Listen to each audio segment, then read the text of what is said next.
ദൈവത്തിന്റെ ഈ പരിശുദ്ധ നാമം വാഴ്ത്തപ്പെടുമാറാകട്ടെ. ഇന്ന് ഒരിക്കൽ കൂടെ ദൈവവചനം പഠിപ്പാനായിട്ട് നമുക്ക് ലഭിച്ച അവസരത്തിനായിട്ട് ദൈവത്തിന് നന്ദിയോടെ സ്തോത്രം ചെയ്യുന്നു. ഓൺലൈനായി എല്ലാവരെയും സംബന്ധിക്കുന്ന എല്ലാവർക്കും കർത്താവായ യേശുക്രിസ്തുവിന്റെ നാമത്തിൽ സ്നേഹവന്ദനം അറിയിക്കുകയും ചെയ്യും. നമുക്ക് പ്രാർത്ഥിക്കാം. മഹാപരിശുദ്ധനും നിത്യനുമായ ഞങ്ങളുടെ നല്ല ദൈവമേ, സ്വർഗീയ പിതാവേ, ഞങ്ങൾക്ക് വീണ്ടും തിരുപാദപീഠത്തില് തിരുവചനം പഠിക്കുന്നതിനായിട്ട് കർത്താവെ കൂടി വരുവാൻ ഞങ്ങൾക്ക് ഇടയാക്കിയത് ഓർത്ത് നന്ദിയുടെ സ്തോത്രം ചെയ്യുന്നു, സ്തുതിക്കുന്നു. വിവിധ സ്ഥലങ്ങളിൽ ഇരുന്നുകൊണ്ട് കർത്താവെ തിരുവചനം ഒരുമിച്ച് ചിന്തിപ്പാനായിട്ട് നൽകുന്ന വലിയേറിയ അവസരത്തിനായിട്ട് നന്ദിയോട് സ്തോത്രം.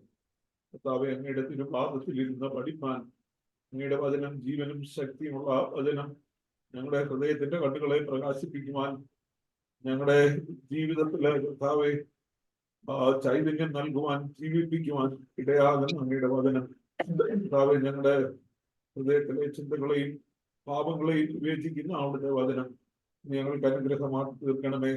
അത് നമ്മുടെ ഹൃദയ ദൃഷ്ടിയെ പ്രകാശിപ്പിച്ച് വചനം കേൾക്കുകയും കൈക്കൊള്ളുകയും ഗ്രഹിക്കുകയും അതനുസരിക്കുകയും ചെയ്യുവാനായിട്ട് ഞങ്ങളെ ഒരുക്കുമാറാകണമേ എന്ന് അപേക്ഷിക്കുന്നു. കർത്താവെ, കേൾക്കുന്ന ആരെവരെയും എപ്പോഴൊക്കെ ആരെല്ലാം കേൾക്കുന്നവരെല്ലാവരെയും കർത്താവ് അതിനായിട്ട് ഒരുക്കുകയും ബലപ്പെടുത്തുകയും ചെയ്താൽ അടിയനെയും ശക്തീകരിക്കണം, കൃപയിൽ പൊതിയണം. ക്രൂശിന്റെ മറവിൽ മറഞ്ഞു നിന്ന് ദൈവവചനം വിഭാഗിപ്പാനായിട്ട് കർത്താവ് വേണ്ട കൃപയും ശക്തിയും ആലോചനയും നൽകുമാറാകണമേ.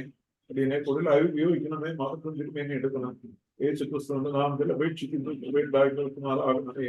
ആമേൻ. നമ്മള് പൗലോസ് എഴുതിയ ഒന്നാമത്തെ ലേഖനം പഠിച്ചുകൊണ്ടിരിക്കുകയായിരുന്നല്ലോ. 2 അധ്യായങ്ങൾ നാം തീർത്തു കഴിഞ്ഞു. 3-ാമത്തെ അധ്യായത്തിലേക്ക് നാം പ്രവേശിക്കുകയാണ്. നമ്മള് ആദ്യമേ തന്നെ പറഞ്ഞതുപോലെ തീമോഥെയോസിന്റെ 1-ാം ലേഖനം, ലേഖനങ്ങളില് ലേഖനം എഴുതിയതിന്റെ പ്രധാന ഉദ്ദേശം അപ്പോസ്തലനായ പൗലോസ് 1-ാം അധ്യായത്തിന്റെ 15-ാമത്തെ വാക്യത്തിൽ ദൈവസഭയിൽ എങ്ങനെ പെരുമാറണം, എങ്ങനെ നടക്കണം, ദൈവസഭ എങ്ങനെ നയിക്കണം എന്നീ കാര്യങ്ങളാണ് ഈ ലേഖനത്തിലൂടെ വ്യക്തമാക്കുന്നത്. അതായത് സഭയുടെ നടത്തിപ്പ്, സഭയുടെ ആരാധന, സഭയുടെ വിശ്വാസ നിലപാടുകൾ അഥവാ നിർമ്മലമായ ഉപദേശങ്ങൾ എന്നിവ എങ്ങനെ ആയിരിക്കണം, ഓരോ വ്യക്തിയും എങ്ങനെ സഭയിൽ പെരുമാറണം എന്നുള്ള വ്യക്തമായ നിർദ്ദേശങ്ങളാണ് ഈ ലേഖനത്തിൽ നൽകിയിരിക്കുന്നത്. എന്നാൽ ഇതെല്ലാം തന്നെ സഭയെ നയിക്കുന്നവരെ ആശ്രയിച്ചിരിക്കും. ഒരു സഭ എങ്ങനെ നടത്തപ്പെടുന്നു എന്നുള്ളത്, നേതൃത്വത്തെ എങ്ങനെ സഭ നയിക്കണം എന്നുള്ളതാണ് സഭയിലെ പ്രധാനമായ കാര്യം. Church is A living organism എന്ന് പറയാറുണ്ട്. സഭ ഒരു ജീവകമായ വസ്തുവാണ്, ഒരു ജീവനുള്ള ഒരു വസ്തുവാണ്. ഓർഗനിസം എന്ന് പറയുമ്പോൾ ഒരു സജീവ വസ്തു എന്ന് തന്നെ എന്നാണ് അതിന്റെ അർത്ഥം എന്ന് പറയുന്നത്. സജീവമായ ഒന്നാണ് സഭ. സഭ ജീവനില്ലാത്ത ഒന്നല്ല, ഒരു സംഘടന പോലെയല്ല. എന്നാൽ കോൺസ്റ്റിറ്റ്യൂട്ടഡ് ഓർഗനിസം, ദൈവത്താൽ ഒരുമിപ്പിക്കപ്പെട്ട, സംഘടിപ്പിക്കപ്പെട്ട, ഒന്നായി ചേർക്കപ്പെട്ട ഒരു ജീവനുള്ള ഒന്നാണ് സഭ എന്ന് പറയുന്നത്. അത് മാത്രമല്ല, അത് പരസ്പര ബന്ധിതമായ അല്ലെങ്കിൽ പരസ്പരം ആശ്രയിച്ച് നിൽക്കുന്ന ഭാഗങ്ങളുള്ള ഒരു ജീവവസ്തുവാണ് സഭ. നമ്മളൊരു ശരീരത്തെ കുറിച്ച് ദൈവവചനം സഭയെ ഉപമിച്ചിട്ടുണ്ടല്ലോ.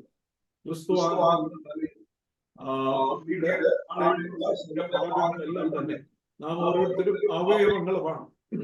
ഇതിനെല്ലാം യോജിപ്പിക്കുന്ന, ഇവിടെ എല്ലാം ജീവനെത്തിക്കുന്ന ഒരു ശരീരത്തിന്റെ എല്ലാ ഭാഗത്തും ജീവനെത്തിക്കുന്ന രക്തം പോലെയാണ് ഒരു സഭയിലെ സ്നേഹം എന്ന് പറയുന്നത്. പരിശുദ്ധാത്മാവിനാൽ പകരപ്പെടുന്ന ദൈവ സ്നേഹമാണ് സഭയെ ഒരു ജീവദായകമായ വസ്തു ആക്കി തീർത്തതായി പറയുന്നത്. എന്നാൽ അതിന്റെ ലീഡർഷിപ്പ് എന്ന് പറയുന്നത് വളരെ പ്രാധാന്യം അർഹിക്കുന്ന ഒരു കാര്യമാണ്. അതിപ്പോ ഒരു സഭയിലാണെങ്കിലും ഒരു കുടുംബത്തിലാണെങ്കിലും അതിനെ എങ്ങനെ നയിക്കുന്നു എന്നുള്ളത് ആശ്രയിച്ചിരിക്കും. അതിന്റെ മുന്നോട്ടുള്ള ഗമനവും അതിന്റെ പുരോഗതിയും അതിൽ ആശ്രയിച്ചിരിക്കും.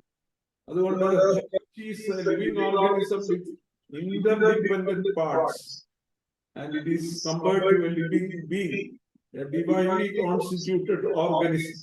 ദൈവത്താൽ സംഘടിപ്പിക്കപ്പെട്ട ഒന്നാണ് സഭ. അതിന് ജീവൻ നൽകുന്നത് പരിശുദ്ധാത്മാവാണ്. പരിശുദ്ധാത്മാവ് നമ്മുടെ ഹൃദയങ്ങളിൽ പകരുന്ന സ്നേഹം ഈ സഭയുടെ എല്ലാ ഭാഗത്തേക്കും എത്തുമ്പോൾ പരിശുദ്ധാത്മാവ് എല്ലാ ഭാഗങ്ങളെയും ഒരുമിച്ച് നിർത്തുന്നതായിട്ടുള്ള ഒന്നാണ് സഭ എന്നുള്ളത്. അപ്പോൾ ലീഡർഷിപ്പ്, പ്രത്യേകിച്ച് ഒരു നേതൃത്വം നൽകുമ്പോൾ ആ നേതൃത്വം സഭയെ ഒരുമിപ്പിച്ച് നിർത്തുന്നില്ലെങ്കിൽ ആ സഭ മരിക്കും.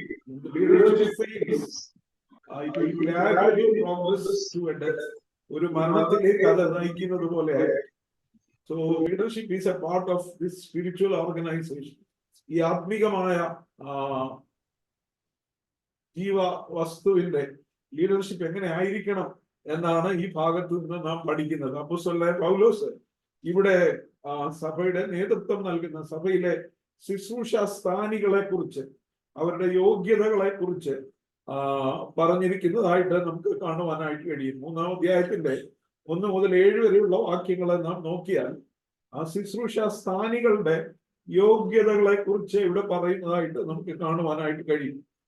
ഇവിടെ പറയുന്നത്, here is a trustworthy saying, if anyone sets his heart on being an overseer, he desires a noble task. ഇംഗ്ലീഷിൽ അങ്ങനെ പറയുന്നത്, it's a trustworthy saying. ഇതൊരു വിശ്വാസയോഗ്യമായ വചനമാണ്. ഒരുവൻ അധ്യക്ഷ സ്ഥാനം കാക്ഷിക്കുന്നുവെങ്കിൽ അവൻ നല്ല വേല ആഗ്രഹിക്കുന്നു എന്നുള്ളത് വിശ്വാസയോഗ്യമാണ്. ക്രിസ്തുയേശു പാപികളെ രക്ഷിപ്പാൻ ലോകത്തിൽ വന്നു എന്നുള്ളത് വിശ്വാസയോഗ്യവും എല്ലാവരും അംഗീകരിപ്പാൻ യോഗ്യവുമായ വചനം. ഒരു ട്രസ്റ്റ് വർത്തി സേയിങ്. സഭയിലെ ഒരു ശുശ്രൂഷക്കാരനാകുക, സഭയിൽ ഒരു സ്ഥാനിയാകുക എന്നുള്ളത് യോഗ്യമായ ഒരു കാര്യം തന്നെയാണ്. അവന് യോഗ്യമായ കാര്യം ആണ് ആഗ്രഹിക്കുന്നത് എന്നവിടെ പറയുന്നു. ഇവിടെ അധ്യക്ഷ സ്ഥാനം എന്നുള്ളതിന് ഉപയോഗിക്കുന്ന വാക്കെന്ന് പറയുന്നത് എപ്പിസ്കോപ്പോസ് എന്നുള്ള ഒരു പദം തന്നെയാണ്. എപ്പിസ്കോപ്പസ് ഇംഗ്ലീഷിൽ പറയുന്നു sets his heart on being an overseer. Overseer, എപ്പിസ്കോപ്പസ്, അതിൽ നിന്നാണ് എപ്പിസ്കോപ്പ എന്ന പദം ഉണ്ടായത്. ഗ്രീക്കില് എപ്പിസ്കോപ്പിസ് എന്നുള്ള പദമാണ് ഉപയോഗിച്ചിരിക്കുന്നത്. എപ്പി എന്ന് പറഞ്ഞാൽ ഓവർ, മേൽ എന്നുള്ള അർത്ഥം. സ്കോപ്പോസ് എന്ന് പറഞ്ഞാൽ നമുക്ക് സ്കോപ്പ് എന്നുള്ള ഇംഗ്ലീഷ് പദമൊക്കെ നമുക്കറിയാം, നോട്ടം, അതിന്റെ വ്യാപ്തി എന്നൊക്കെ ഉള്ളത്. അപ്പോ നമ്മള് മലയാളത്തിൽ അതിനെക്കുറിച്ച് ചിന്തിക്കുമ്പോൾ അധ്യക്ഷ സ്ഥാനം അതിന് മേൽനോട്ടം വഹിക്കുന്ന ഒരാൾ, അല്ലെങ്കിൽ ഓവർസിയർ, മേൽനോട്ടം വഹിക്കുന്ന ഒരാൾ എന്നാണ് ആ പദത്തില് അർത്ഥമാക്കുന്നത്. എന്നാൽ അപ്പോസ്തലനായ പത്രോസ് 1 പത്രോസ് 5-ാം അധ്യായത്തിന്റെ 1 മുതൽ 3 വരെയുള്ള വാക്യങ്ങളില് അവിടെയും 1 പത്രോസ് 5-ന്റെ 1 മുതൽ 3 എന്ന് വായിക്കാം. നിങ്ങളിലുള്ള മൂപ്പന്മാരെ ഒരു കൂട്ടുമൂപ്പനും ക്രിസ്തുവിന്റെ കഷ്ടാനുഭവങ്ങളിൽ സാക്ഷിയും വെളിപ്പെടുവാനുള്ള തേജസ്സിന് കൂട്ടാളിയുമായ ഞാൻ പ്രബോധിപ്പിക്കുന്നു. നിങ്ങളിലുള്ള മൂപ്പന്മാരെ ഒരു കൂട്ടുമൂപ്പനും, ഫെലോ എൽഡർ എന്നുള്ള വാക്ക് ഇവിടെ ഓവർസിയർ എന്നുള്ള വാക്ക് ഉപയോഗിച്ചിരിക്കുന്നു, അവിടെ എൽഡർ എന്നുള്ള വാക്ക് ഉപയോഗിച്ചിരിക്കുന്നു. അവിടെ പറയുന്നത് പ്രസ്ബിറ്ററോസ് എന്നുള്ള വാക്കാണ് ഉപയോഗിക്കുന്നത്. അതിൽ നിന്നാണ് പ്രസ്ബിറ്റർ എന്നുള്ള പദം ഉണ്ടായത്. അവിടെ ഉപയോഗിച്ചിരിക്കുന്ന ഗ്രീക്ക് പദം പ്രസ്ബൂറ്ററോസ് എന്നുള്ള പദമാണ്. എൽഡർ എന്നുള്ളതിന് ഇംഗ്ലീഷിലാണെങ്കിൽ അതിന്റെ അർത്ഥം ഇങ്ങനെയാണ്, a mature man having season judgment. പക്വതയുള്ള പരിചയസമ്പന്നനായ ഒരാൾ എന്ന് നമുക്ക് കാണാനായിട്ട് കഴിയും. അപ്പോ ഇവിടെ എല്ലാം ഉപയോഗിച്ചിരിക്കുന്ന മസ്കുലൈൻ ജെൻഡറാണ്, പുല്ലിംഗമാണ്. അപ്പോ സഭയിലെ നേതൃസ്ഥാന ശുശ്രൂഷകള് പുരുഷന്മാരെ ആണ് ഇവിടെ ഉദ്ദേശിക്കപ്പെട്ടിരിക്കുന്നതെന്ന് നമുക്ക് കാണുവാനായിട്ട് കഴിയും. അതിനെക്കുറിച്ച് വീണ്ടും നമുക്ക് ചിന്തിക്കാവുന്നതാണ്. നമ്മൾ കഴിഞ്ഞ എപ്പിസോഡിലും കഴിഞ്ഞ 2-ാം അധ്യായത്തിന്റെ ഒടുവിലത്തെ ഭാഗം പഠിച്ചപ്പോഴും സഭയിലെ സ്ത്രീകളുടെ റോളിനെ കുറിച്ചൊക്കെ പറഞ്ഞു. സുവിശേഷ ഘോഷണത്തിൽ പങ്കാളികളായ അനേകം സ്ത്രീകളെ കുറിച്ച്, കർത്താവിനെ ശുശ്രൂഷിച്ച സ്ത്രീകളെ കുറിച്ച്, എന്റെ വസ്തുവ കൊണ്ട് കർത്താവിനെ ശുശ്രൂഷിച്ച സ്ത്രീകളെ കുറിച്ചൊക്കെ നാം അവിടെ ചിന്തിക്കുകയുണ്ടായി. എന്നാല് ഇവിടെ ഈ പറയുന്നത് വായിച്ചാൽ നമുക്ക് മനസ്സിലാകും, ഇവിടെ ഈ സ്ഥാനങ്ങളൊക്കെ പുരുഷന്മാർ, ഓവർസിയറും എൽഡറും എന്നൊക്കെ ആയിരിക്കുന്നവര് മൂപ്പനെന്നും ഇവിടെ അധ്യക്ഷനെന്നും ഒക്കെ ഉപയോഗിക്കുന്ന പദം പുല്ലിംഗമാണ് ഉപയോഗിച്ചിരിക്കുന്നത്. അതുകൊണ്ട് തന്നെ പുരുഷന്മാരെയാണ് ഉപയോഗിച്ചിരിക്കുന്നതെന്ന് നമുക്ക് ചിന്തിച്ചിരിക്കുന്നതെന്ന് നമുക്ക് മനസ്സിലാക്കുവാനായിട്ട് കഴിയും. അപ്പോ സ്ത്രീകൾക്ക് മറ്റെല്ലാ ശുശ്രൂഷകൾ ചെയ്യുവാൻ കഴിയുമെങ്കിലും അതുകൊണ്ടാണ് സഭയില് അധ്യക്ഷ പദവിയുള്ള അച്ഛന്മാരായിട്ടോ പാസ്റ്റേഴ്സ് ആയിട്ടോ ബിഷപ്സ് ആയിട്ടോ ഒക്കെ സ്ത്രീകളെ നിയമിക്കുന്നതിന് ഇതുവരെ തടസ്സങ്ങളൊക്കെ ഉണ്ടായിരുന്നത്. ഇപ്പോ അച്ഛന്മാരും ബിഷപ്സും ഒക്കെ ആയി സ്ത്രീകളെ ചില സഭകളിലെങ്കിലും വന്നിട്ടുണ്ട്. പക്ഷെ ദൈവവചനം അത് അങ്ങനെ വിവക്ഷിക്കുന്നില്ല എന്ന് നമുക്ക് കാണുവാനായിട്ട് കഴിയും. തന്നെയുമല്ല, ഇവിടെ തീത്തോസിന്റെ ലേഖനം, അതും ഇടയലേഖനമാണല്ലോ. തീത്തോസിന്റെ ലേഖനം 1-ാം അധ്യായത്തിന്റെ 5 മുതൽ 9 വരെയുള്ള വാക്യങ്ങൾ നാം നോക്കിയാൽ, തീത്തോസ് 1, 5 മുതൽ 9 വരെയുള്ള അത്രയും 5-ാമത്തെ വാക്യം വായിച്ചാട്ട്. തീത്തോസ് 1:5. ഞാൻ ക്രേത്തയിൽ നിന്നെ വിട്ടേച്ചു പോകുന്നത് ശേഷിച്ച കാര്യങ്ങളെ ക്രമത്തിലാക്കേണ്ടതിനും ഞാൻ നിന്നോട് ആജ്ഞാപിച്ചതുപോലെ പട്ടണം തോറും മൂപ്പന്മാരെ ആക്കി വെക്കേണ്ടതിനും തന്നെ. മൂപ്പൻ കുറ്റമില്ലാത്തവനും ഏകഭാര്യയുള്ളവനും ദുർനടപ്പിന്റെ ശ്രുതിയോ അനുസരണക്കേടോ ഇല്ലാത്ത വിശ്വാസികളായ മക്കളുള്ളവനുമായിരിക്കുകയാണ്. അധ്യക്ഷൻ ദൈവത്തിന്റെ ഗ്രഹവിചാരം. അവിടെ നോക്കിയാൽ നമുക്ക് 2 പദം ഉപയോഗിച്ചിരിക്കുന്നതാണ്, മൂപ്പനെന്നും അധ്യക്ഷൻ എന്നും ഉള്ള പദം. അതായത് എൽഡർ എന്ന് ആണ് തുടങ്ങുന്നത്. എൽഡേഴ്സ് എന്നാ പറയുന്നത്. To appoint elders in every town as I directed you. മൂപ്പന്മാരെ ഓരോ പട്ടണത്തിലും ആക്കി വെക്കേണ്ടതിനും ഓരോ സഭയിലും ആക്കി വെക്കേണ്ടതിനും എന്ന് പറയുന്നു 5-ാമത്തെ വാക്യത്തില്. 6-ാമത്തെ വാക്യത്തിലും ഒരു മൂപ്പൻ എന്ന് പറഞ്ഞാണ്, മൂപ്പൻ കുറ്റമില്ലാത്തവനും എന്നാണ് പറഞ്ഞാണ് തുടങ്ങുന്നത്. എന്നാൽ താഴോട്ട് വരുമ്പോൾ 6-ാമത്തെ വാക്യത്തിന്റെ 7-ാമത്തെ വാക്യം തുടങ്ങുന്നത് അധ്യക്ഷൻ എന്നുള്ള പദം. അപ്പൊ അവിടെ നമുക്ക് കാണാനായിട്ട് കഴിയും എപ്പിസ്കോപ്പസ് എന്നുള്ള പദം 7-ാമത്തെ വാക്യത്തിന്റെ തുടക്കത്തിൽ ഉപയോഗിച്ചിരിക്കുന്നു. പ്രസ്ബിറ്ററോസ് എന്നുള്ള വാക്ക് 5-ാമത്തെ വാക്യത്തിലും 6-ാമത്തെ വാക്യത്തിലും ഉപയോഗിച്ചിരിക്കുന്നു. ഇതിന്റെ അർത്ഥം this is interchangeably used. Elder എന്നും എപ്പിസ്കോപ്പസ്, പ്രസ്ബിറ്ററോസ് എന്നും എപ്പിസ്കോപ്പസ് എന്നും പറയുന്നത് രണ്ടും മാറി മാറി പര്യായ പദങ്ങൾ പോലെ ഉപയോഗിച്ചിരിക്കുന്നതായിട്ട് നമുക്ക് കാണുവാനായിട്ട് കഴിയും. അപ്പോ ഒരു സഭയിലെ സ്ഥാനികളെ കുറിച്ച് പറയുമ്പോൾ അവിടെ പ്രധാനമായിട്ടും 2 സ്ഥാനങ്ങളാണ് പുതിയ നിയമത്തിൽ വിവക്ഷിക്കുന്നത്. 1 മൂപ്പൻ അഥവാ അധ്യക്ഷൻ, 2 ഡീക്കൻ. ഇനി താഴോട്ട് വരുമ്പോ ഈ അധ്യായത്തിൽ തന്നെ നമ്മൾ കാണും ഡീക്കൻ. അപ്പോ ഇത് പഴയ നിയമസഭ ഇന്നത്തെ സഭ പോലെ ഒത്തിരി കോംപ്ലിക്കേറ്റഡ് അല്ല. ഒത്തിരി അവിടെ മൂപ്പനും അതോ അധ്യക്ഷൻ അല്ലെങ്കിൽ ഡീക്കൻ, ഈ 2 സ്ഥാനങ്ങളായിരുന്നു പഴയ നിയമസഭയിൽ, ആദിമസഭയിൽ ഉണ്ടായിരുന്നു. ഇവിടെ നമുക്ക് കാണാനായിട്ട് കഴിയുന്ന 1 തീമോഥെയോസ് 4:14 നോക്കിയാൽ, 1 തീമോഥെയോസ് 4:14 ഇതേ ലേഖനം 4-ാം അധ്യായത്തിന്റെ 14-ാമത്തെ വാക്യം വായിച്ചാൽ, മൂപ്പന്മാരുടെ കൈവപ്പോടുകൂടെ പ്രവചനത്താൽ നിനക്ക് ലഭിച്ചതായി നിന്നിലുള്ള കൃപാവരം ഉപേക്ഷയായി വിചാരിക്കാം. നിന്റെ അഭിവൃദ്ധി എല്ലാവർക്കും പ്രസിദ്ധമായി തീരേണ്ടതിന് ഇത് കരുതുക. മൂപ്പന്മാരുടെ കൈവപ്പോടുകൂടെ പ്രവചനത്താൽ നിനക്ക് ലഭിച്ച നിന്നിലുള്ള കൃപാവരം ഉപേക്ഷയായി വിചാരിക്കാം. അപ്പൊ അവിടെ നമുക്ക് കാണാനായിട്ട് കഴിയുന്നത് തീമോഥെയോസിനെ ഒരു സഭയുടെ മൂപ്പനാക്കിയപ്പോൾ അവിടെ ഒരു കൈവപ്പ്, ഒരു ശുശ്രൂഷ നടന്നു, ഒരു നിയോഗ ശുശ്രൂഷ, ഒരു ഓർഡിനേഷൻ അവിടെ നടന്നായിട്ട് നമുക്ക് കാണാനായിട്ട് കഴിയും. അപ്പൊ മൂപ്പന്മാരെ ആക്കി വെക്കുക എന്ന് പറയുമ്പോൾ അതിനൊരു നിയോഗ ശുശ്രൂഷ, ഒരു ഓർഡിനേഷൻ ഉണ്ട് എന്ന് പഴയ നിയമത്തിൽ. എന്നിട്ട് ഇവിടെ പറയുന്നു പ്രവചനത്താൽ നിനക്ക് ലഭിച്ച കൃപാവരം, മൂപ്പന്മാരുടെ കൈവപ്പോടുകൂടെ. അപ്പോ ദൈവത്തിന്റെ സഭയിൽ ദൈവം സ്ഥാനികളെ ആക്കുമ്പോൾ അതിന് അതാത് കാലത്തെ മൂപ്പന്മാർ കൈവെക്കുന്നുവെങ്കിലും, അല്ലെങ്കിൽ അതിന് നിയോഗിക്കപ്പെട്ട ആളുകൾ ബിഷപ്സോ അങ്ങനെയുള്ളവരെ കൈവെക്കുമ്പോൾ അതിലൊരു കൃപാവരം അവർക്ക് ലഭിക്കുന്നതായിട്ട് നമുക്ക് കാണുവാനായിട്ട് പറ്റും. ആ കൃപാവരത്തെ നമ്മൾ നൽവരം എന്നൊക്കെ, ഒരു നൽവരം നൽകുക എന്ന് സഭകള് പറയും.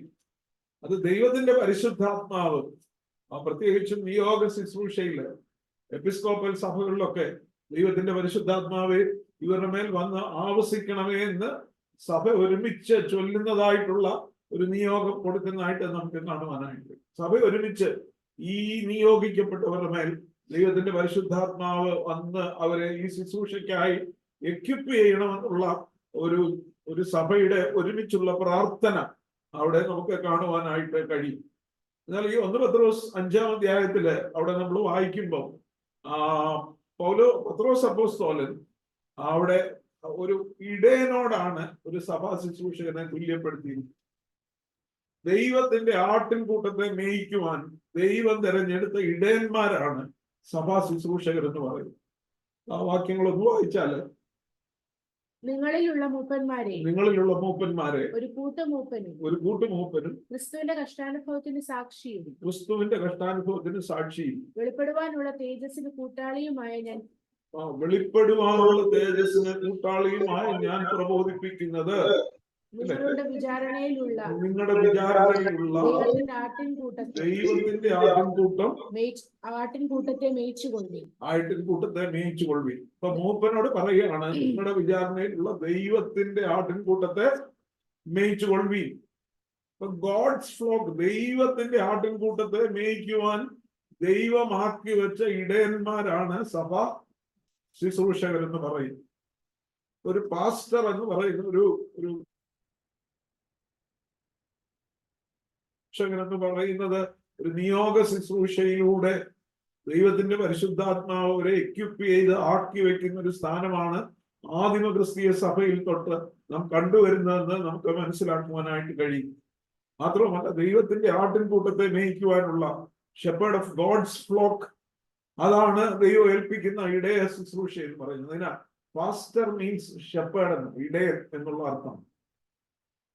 അപ്പോസ്തല പ്രവൃത്തി 20-ാം അധ്യായത്തിന്റെ 28-ാമത്തെ വാക്യം വായിച്ചാൽ, അപ്പോസ്തലനായ പൗലോസ് എഫെസോസിലെ മൂപ്പന്മാരോട് അവരെ വിളിച്ചു വരുത്തി മിലേത്തോസിൽ വെച്ച് സംസാരിക്കുമ്പോൾ, അപ്പോസ്തല പ്രവൃത്തി 20-ന്റെ 28, നിങ്ങളെ തന്നെയും തന്റെ സ്വന്തം രക്തത്താൽ സമ്പാദിച്ചിരിക്കുന്ന ദൈവത്തിന്റെ സഭയെ മേയിപ്പാൻ പരിശുദ്ധാത്മാവ് നിങ്ങളെ അധ്യക്ഷരാക്കി വെച്ച ആട്ടിൻകൂട്ടം മുഴുവനെയും സൂക്ഷിച്ചുകൊള്ളി. അവിടെ പറയുന്ന ദൈവത്തിന്റെ സഭ, യേശുക്രിസ്തുവിന്റെ സ്വന്തം രക്തത്താൽ സമ്പാദിച്ച ദൈവത്തിന്റെ ആട്ടിൻകൂട്ടത്തെ മേയിപ്പാൻ പരിശുദ്ധാത്മാവ് അധ്യക്ഷരാക്കി വെച്ച ആട്ടിൻകൂട്ടം, അതിനെ മേയിക്കാനായിട്ടാണ്. അപ്പോ ഈ ആളുകളെ നിയോഗിക്കുന്ന ആരാ? കൈവപ്പ് ഇവിടെ മാനുഷികമായ കൈവപ്പൊക്കെ നടക്കുന്നുവെങ്കിലും ദൈവത്തിന്റെ പരിശുദ്ധാത്മാവാണ്. God's Holy Spirit calls and equips people for the ministry in the church. സഭയുടെ ശുശ്രൂഷയ്ക്കായി ദൈവത്തിന്റെ പരിശുദ്ധാത്മാവാണ് ആളുകളെ വിളിക്കുന്നതും നിയോഗിക്കുന്നതും നമുക്ക് കാണാനായിട്ട് കഴിയും. അവിടെ ഉപയോഗിച്ചിരിക്കുന്ന വാക്ക് എപ്പിസ്കോപ്പോസ് എന്നുള്ള വാക്ക് നമുക്ക് അവിടെയും കാണാനായിട്ട് കഴിയും. മൂപ്പന്മാരെ വിളിച്ചു വരും. അവര് എപ്പിസ്കോപ്പോസ്, പ്രസ്ബിറ്ററോസ്, എപ്പിസ്കോപ്പോസ്, ഞാൻ പറഞ്ഞല്ലോ ഇന്റർചേഞ്ചബിൾ, സിനോണിംസ് ആയിട്ട് പര്യായ പദങ്ങൾ പോലെ ഉപയോഗിച്ചിരിക്കുന്ന വാക്കുകളാണ് ഈ ഓവർസിയേഴ്സ് എന്ന് പറയുന്നതും എൽഡർ എന്ന് പറയുന്നതെന്നും നമുക്ക് കാണുവാനായിട്ട് കഴിയും. ഇനി ഫിലിപ്പിയ ലേഖനം 1-ാം അധ്യായത്തിന്റെ 1-ാമത്തെ വാക്യം നോക്കിയാൽ, ഫിലിപ്പിയ ലേഖനം 1-ാം അധ്യായത്തിന്റെ 1-ാമത്തെ വാക്യം,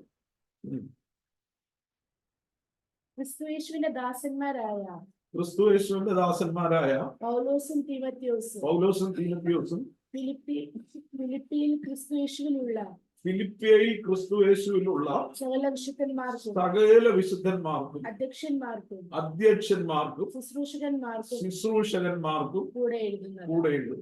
അവിടെ 2 സ്ഥാനങ്ങളാണ്. സകല വിശുദ്ധന്മാർ, അത് വിശ്വാസികളെ ഉദ്ദേശിച്ച് പറയുന്നു. പിന്നെ പറയുന്നു അധ്യക്ഷന്മാരും ശുശ്രൂഷകന്മാർ. അധ്യക്ഷന്മാർ എന്നുള്ളതിന് എപ്പിസ്കോപ്പോസ് എന്നുള്ള പദമാണ് ഉപയോഗിച്ചിരിക്കുന്നത്. ശുശ്രൂഷകർ എന്നുള്ളതിന് ഡീക്കൻസ്, മലയാളത്തിൽ ദിയാക്കോൻ എന്ന് പറഞ്ഞ് പണ്ട് ഡീക്കൻ ഓർഡിനേഷന് ദിയാക്കോൻ പട്ടം കൊടുത്തതെന്നായിരുന്നു പറയുന്നത്, ദിയാക്കോൻ. അപ്പോ അവിടെയും 2 സ്ഥാനങ്ങളാണ്. 2 officers in the church. One is episcopus, the other one is deacons. ഡയക്കോനോസ് എന്നുള്ള പദമാണ് അവിടെ ഉപയോഗിച്ചിരിക്കുന്നതെന്ന് നമുക്ക് കാണുവാനായിട്ട് കഴിയും. പൗലോസ് അപ്പോസ്തലൻ ഈ തീമോഥെയോസിന്റെ ലേഖനം എഴുതുമ്പോൾ നാം ആദ്യമേ തന്നെ ചിന്തിച്ചതാണ്, തീമോഥെയോസ് ആയിരിക്കുന്നത് എഫെസോസിലെ സഭയിലാണ്. ഇന്നത്തെ മോഡേൺ ടർക്കിയിലെ ഒരു ഹാർബർ ടൗൺ, വളരെ വലിയൊരു പട്ടണമായിരുന്നു എഫെസോസ്. ആ എഫെസോസിലെ ഇന്നുള്ളതുപോലെ ഒറ്റ പള്ളിയിൽ കൂടുന്നവരോട് അല്ലി പറയുന്നത്.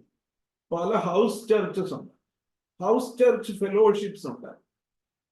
ആ ഹൗസ് ചർച്ച് ഫെലോഷിപ്സിൽ ഉള്ള അങ്ങനെയുള്ളവരോടാണ് അവിടെ പറയുന്നത് എന്ന് നമുക്ക് കാണുവാനായിട്ട് കഴിയും. അവിടെ മറ്റൊരു കാര്യം കൂടെ, ഈ സഭാസ്ഥാനികളെ കുറിച്ച് പറയുമ്പോൾ, എൽഡേഴ്സിനെ കുറിച്ച് പറയുമ്പോൾ, 1 തീമോഥെയോസ് 5:17 നോക്കിയാൽ, 1 തീമോഥെയോസ് 5:17 നന്നായി ഭരിക്കുന്ന മൂപ്പന്മാരെ പ്രത്യേകം വചനത്തിലും ഉപദേശത്തിലും അധ്വാനിക്കുന്നവരെ തന്നെ ഇരട്ടി മാനത്തിന് യോഗ്യരായി എണ്ണുക. നന്നായി ഭരിക്കുന്ന മൂപ്പന്മാരെ പ്രത്യേകം വചനത്തിലും ഉപദേശത്തിലും അധ്വാനിക്കുന്നവരെ തന്നെ ഇരട്ടിമാനത്തിന് യോഗ്യരായി എണ്ണുക. അപ്പോ മൂപ്പന്മാരുടെ 2 കാര്യങ്ങൾ, 2 ശുശ്രൂഷകൾ അവിടെ പറയുന്നതായിട്ട് നമുക്ക് കാണാനായിട്ട് കഴിയും. ഞാനത് ഇംഗ്ലീഷിൽ NIV ഒന്ന് വായിക്കാം. The elders who direct the affairs of the church well. നന്നായിട്ട് സഭയുടെ കാര്യങ്ങൾ നടത്തുന്ന, ഭരിക്കുന്ന മൂപ്പന്മാർ. പിന്നെ പറയുന്നു, are worthy of double honor, ഇരട്ടി മാനത്തിന് യോഗ്യരാണ്. Especially those whose work is preaching and teaching.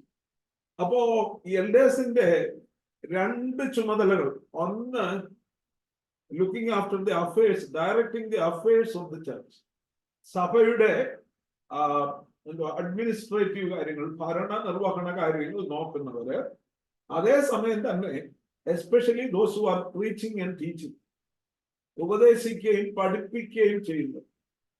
ചില സഭകളിൽ, പ്രത്യേകിച്ച് പ്രസ്ബിറ്റീരിയൻ സിസ്റ്റം ഫോളോ ചെയ്യുന്ന സഭകളിൽ, അവിടെ മൂപ്പന്മാരുടെ 2 കൂട്ടത്തിൽ കാണാം. ഒന്ന് റൂളിംഗ് എൽഡേഴ്സും മറ്റേ ടീച്ചിങ് എൽഡേഴ്സും. റൂളിംഗ് എൽഡേഴ്സ് എന്ന് പറയുന്നത് ഭരിക്കുന്ന, ഭരണ നിർവഹണം നടത്തുന്ന മൂപ്പന്മാർ. മറ്റവര് വചന ശുശ്രൂഷ നടത്തുന്ന, പുൾപിറ്റ് മിനിസ്ട്രി, ടീച്ചിങ്, ബൈബിൾ ക്ലാസ്സസും പ്രസംഗങ്ങളും ഒക്കെ നടത്തുന്നതായിട്ടുള്ള മൂപ്പന്മാരെയും കാണുവാനായിട്ട് കഴിയും. അപ്പോ ഈ മൂപ്പന്മാർക്ക് ഏത് ശുശ്രൂഷയാണെങ്കിലും, റൂളിംഗ് ആയാലും കൊള്ളാം, ടീച്ചിങ് ആയാലും കൊള്ളാം, ഏത് ശുശ്രൂഷയാണെങ്കിലും അവരുടെ യോഗ്യതയെ കുറിച്ച് ദൈവത്തിന്റെ വചനം വളരെ വ്യക്തമായിട്ട് പഠിപ്പിക്കുന്നു. 2 തീമോഥെയോസ് 2 നമുക്ക് പിന്നീട് വരുമ്പോഴേ ആ ഭാഗം ചിന്തിക്കാം. അവിടെ ഈ പഠിപ്പിക്കുന്നതിന് വലിയ പ്രാധാന്യം കൊടുത്തിരിക്കുന്നതായിട്ട് നമുക്ക് കാണുവാനായിട്ട് കഴിയും. ഈ യോഗ്യതകളെ കുറിച്ച് പെട്ടെന്നൊന്ന് പറയട്ടെ. ഏതാണ്ട് 16 യോഗ്യതകള് ഈ 2 തീമോഥെയോസ് 3:1 മുതൽ 7 വരെയുള്ള വാക്യങ്ങളിൽ നമുക്ക് കാണുവാനായിട്ട് കഴിയും. 16 യോഗ്യതകൾ. ഒന്നാമത്തെ യോഗ്യത എന്ന് പറയുന്നത് എന്താണ്? മലയാളം ബൈബിളില് നല്ല വേല ആഗ്രഹിക്കുന്നു എന്നുള്ളത് വിശ്വാസയോഗ്യമാകുന്നു. 2ാമത്തെ വാക്യം, എന്നാൽ അധ്യക്ഷൻ നിരപവാദ്യനായി.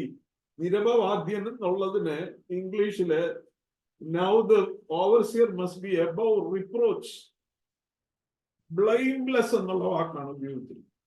അപവാദം ആരും പറയാത്ത നിരപവാദ്യൻ എന്ന് പറഞ്ഞാൽ he was free from all അപവാദം. ആരും പറയാത്ത, അപവാദം പറയാൻ ഇല്ലാത്തവൻ. ബ്ലെയിംലെസ് എന്നുള്ള വാക്ക് ഇംഗ്ലീഷില് ഇവിടെ free from reproach, must be above reproach. ആർക്കും ഒരു അപവാദം പറയാൻ, ആരൊക്കെയാണ് നമുക്കെതിരെ അപവാദം പറയുന്നത്? ഒന്നാമത് അപവാദം പറയുന്ന ആരും, വിശ്വാസിക്കെതിരെ ഒന്നാമത് അപവാദം പറയുന്നത് അപവാദി എന്ന് പേരുള്ള ഒരു പുള്ളിയാണ്, അക്യൂസർ. അത് പിശാച്. പിശാച് നോക്കിയാൽ, ഒരു സഭാ ശുശ്രൂഷകനെ നോക്കിയാൽ അവന്റെ ജീവിതത്തിൽ പിശാചിന് പിടിക്കാനുള്ള ഒരു പിടിവള്ളിയും ഉണ്ടാകും. പിശാച് നോക്കിയാൽ ഇന്ന ഭാഗം അവന്റെ ജീവിതത്തിന്റെ ദിസ് ഏരിയ ഓഫ് ലൈഫ്, അവന്റെ ജീവിതത്തിന്റെ ഇന്ന ഭാഗത്ത് ഇന്ന പ്രശ്നങ്ങളുണ്ട്, അവിടെ എനിക്ക് അവകാശപ്പെട്ടതാണെന്ന് പറയുവാൻ ഇടയുണ്ടാകും. 2ാമത്, അവിശ്വാസികളായ മനുഷ്യരും ചുറ്റുപാടുള്ളവരും നമ്മെ നോക്കുമ്പോൾ അവർക്കും വിമർശനം ഇല്ലാത്തൊരു ജീവിതം നയിക്കണം. ഈ ഒരു ബുദ്ധിമുട്ടുള്ള കാര്യമാണ്. എന്നാൽ ഒരു പ്രശ്നം എന്ന് പറയുന്നത്, ഒരു സഭയുടെ മൂപ്പൻ അല്ലെങ്കിൽ പട്ടക്കാരൻ, പാസ്റ്റർ, അധ്യക്ഷൻ, അദ്ദേഹത്തിന്റെ തെറ്റ് ആരുടെ തെറ്റായിട്ട് മാറും? ആ സഭയുടെ തന്നെ, സഭയോടാണ്, സഭയുടെ മേലാണ് വിരൽ ചൂണ്ടുന്നത്. ഇവിടെ പറയുന്നു he must be above reproach. അപവാദി നമ്മെ കുറ്റം പറയുവാനില്ലാത്ത. നമുക്കറിയാം യോബിനെ കുറിച്ച് പറയുന്ന അപവാദം ദൈവസന്നിധിയിൽ ചെന്ന് പറയുന്നത് നമുക്കറിയാം. വെളിപ്പാട് പുസ്തകം 12-ാം അധ്യായത്തിന് 11-ാമത്തെ വാക്യത്തിലും സഹോദരന്മാരെ രാപ്പകൽ കുറ്റം ചുമത്തുന്ന അപവാദിയെ തള്ളിയിട്ട് കളഞ്ഞല്ലോ. അപ്പൊ പിശാച് കുറ്റം പറയും. എന്നാൽ ഇവിടെ പറയുന്നത് മറ്റുള്ളവർ ഒന്നും പറയുവാൻ ഇടയില്ലാത്ത വിധം ഉള്ള വ്യക്തി ആയിരിക്കണം. രണ്ടാമത്തെ യോഗ്യത, the husband of one wife, അല്ലേ? ഒരു ഭാര്യയുടെ ഭർത്താവായിരിക്കും. ഒത്തിരി ഭാര്യമാരെ ഭർത്താവ് ആയിരിക്കും. Husband of one wife, English മലയാളത്തിൽ പറയുന്നു ഏക ഭാര്യയുള്ളവൻ. അപ്പൊ അവിടെ നമുക്ക് നോക്കിയാൽ അറിയാം മൂപ്പൻ ആരാ. ഭാര്യയുള്ളവൻ എന്ന് പറഞ്ഞാൽ എന്റെ അർത്ഥം മൂപ്പൻ ആരാ? പുരുഷനാണ്. അല്ലെങ്കിൽ ഏക ഭർത്താവുള്ളവളെന്ന് അവിടെ പറയണമായിരുന്നു. ഇവിടെ പറയുന്നത് ഏക ഭാര്യയുള്ളവൻ. ഇവിടെ പറയുന്നു ഏക ഭാര്യയുള്ളവൻ എന്ന് പറയുമ്പോൾ അതിന്റെ അർത്ഥം 3-ാം അധ്യായത്തിന്റെ 12-ാമത്തെ വാക്യം നോക്കിയാട്ട്, ശുശ്രൂഷകന്മാർ ഏക ഭാര്യയുള്ള ഭർത്താക്കന്മാർ, ശുശ്രൂഷകന്മാർ ഏക ഭാര്യയുള്ള ഭർത്താക്കന്മാരും മക്കളെയും സ്വന്തം കുടുംബങ്ങളെയും നന്നായി ഭരിക്കുന്നവരും ആയിരിക്കണം.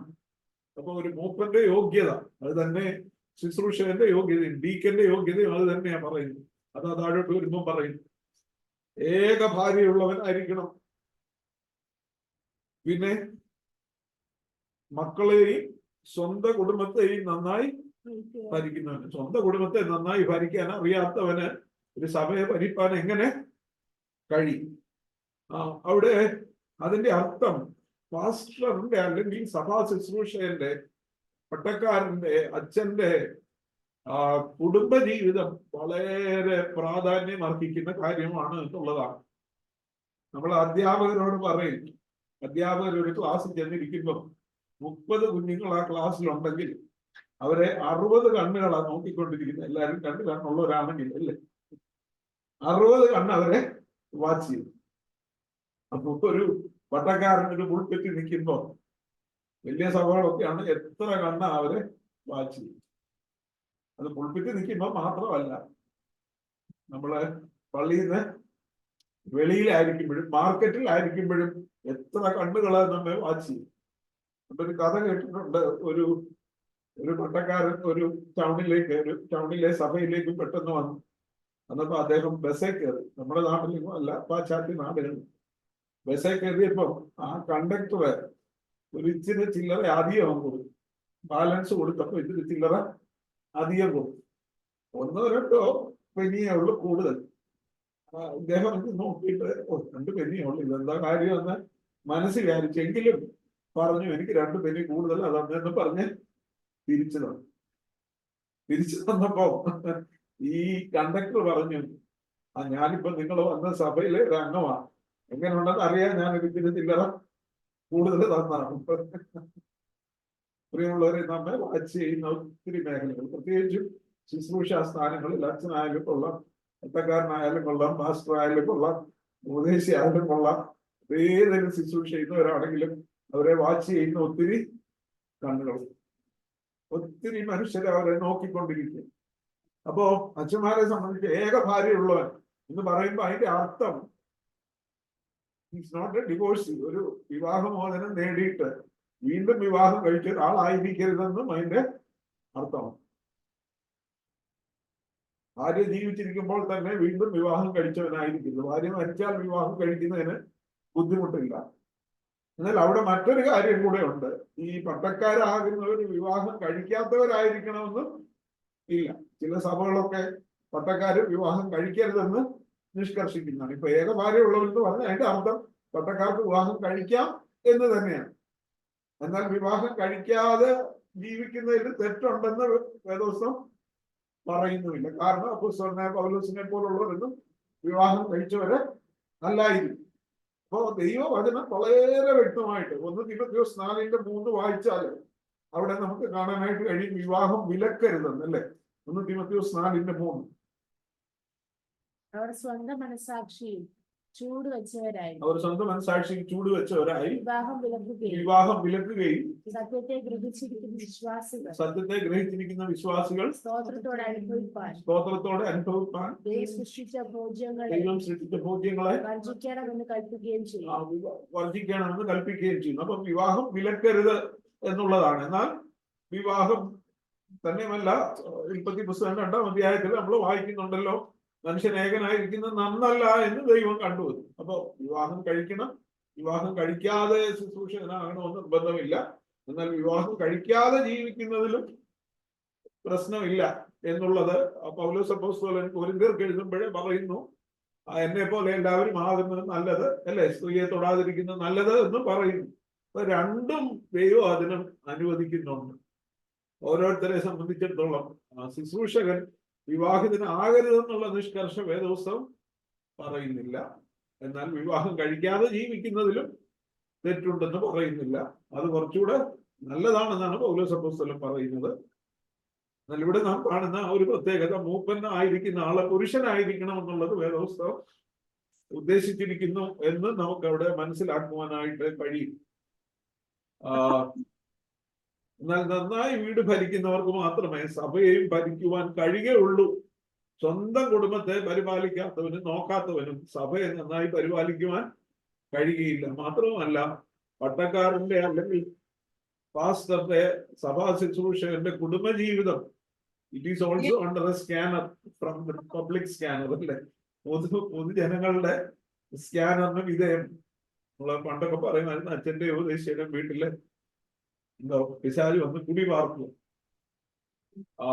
എപ്പോഴും അങ്ങനെയുള്ള കുടുംബജീവിതം വളരെ പ്രധാനം. പ്രത്യേകിച്ച് നമ്മളെ ശുശ്രൂഷ സ്ഥാനങ്ങളിൽ നിൽക്കുമ്പോൾ നമ്മളെ അപവാദം പറയുവാൻ പിശാചിനോ മറ്റൊരുവർക്കോ ഇട കൊടുക്കരുത് എന്ന് നാം അവിടെ വായിക്കുന്നു. രണ്ടാമത്തെ യോഗ്യത അതാണ്. മൂന്നാമത്, ഹി മസ്റ്റ് ബി ടെമ്പറേറ്റ്, നിർമ്മതനായിരിക്കണം എന്നുള്ളത് പറയുന്നു. 2 തിമോഥെയോസ് 4:5 നോക്കിയാൽ 2 തിമോഥെയോസ് 4:5 എന്താണ് ടെമ്പറേറ്റ് എന്ന് പറഞ്ഞാൽ? വികാരത്തിന് അടിപ്പെടുന്നവനായിരിക്കരുത്. 2 തിമോഥെയോസ് 4:5 വായിച്ചാൽ നീയോ സകലത്തിലും നിർമ്മതനായിരിക്കുക, കഷ്ടം സഹിക്കുക. അപ്പൊ നിർമ്മതനായിരിക്കുക എന്ന് പറഞ്ഞാൽ level headed in all situation, keep his head study in all situation. എല്ലാ സമയത്തും തല നേരെ നിൽക്കും എന്ന് പറഞ്ഞാൽ പെട്ടെന്നൊരു വികാരത്തിന് അടിമപ്പെടുന്നവൻ ആയിരിക്കരുത്. Sober and sensible in all situation. വലിയ പ്രത്യേകിച്ചും നമ്മൾ ക്ഷമ പരീക്ഷിക്കുന്ന അനേകം സന്ദർഭങ്ങളുണ്ട്. കുത്തിക്കൊള്ളുന്ന വാക്കുകൾ ഉപയോഗിക്കുന്ന സന്ദർഭങ്ങൾ ഉണ്ടായിരിക്കും. അപ്പോഴൊക്കെ ടെമ്പർ വിട്ടുപോകാൻ, അല്ലെ? ടെമ്പർ എന്നുള്ള വാക്ക് നമ്മൾ എപ്പോഴും ഉപയോഗിക്കും. പുള്ളിക്ക് ഷോർട്ട് ടെമ്പേർഡ് ആണെന്നൊക്കെ നമ്മൾ പറയാറുണ്ട്.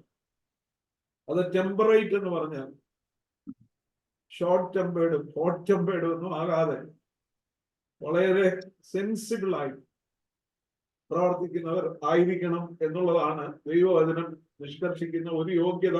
മറ്റൊരു യോഗ്യത, മൂന്നാമത്തെ യോഗ്യത. നാലാമത്തെ യോഗ്യത എന്താണ്? അവിടെ പറയുന്നു ജിതേന്ദ്രിയനായിരിക്കണം, അല്ലെ? നിർമ്മതനും ജിതേന്ദ്രിയൻ.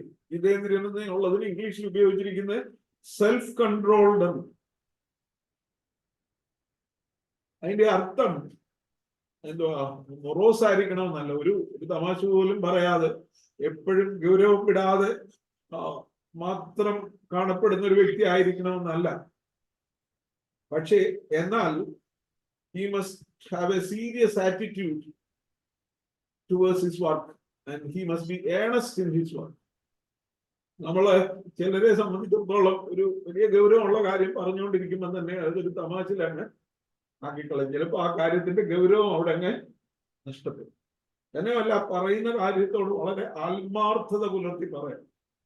ദൈവം അതിനെ ശുശ്രൂഷിക്കുമ്പോൾ പോലും പലരും പുൽപിറ്റില്ല, പ്രസംഗ പീഠത്തിൽ നിന്ന് ചില വല്ലാത്ത തമാശകൾ പറയുന്നൊക്കെ നമുക്ക്, അല്ലേ?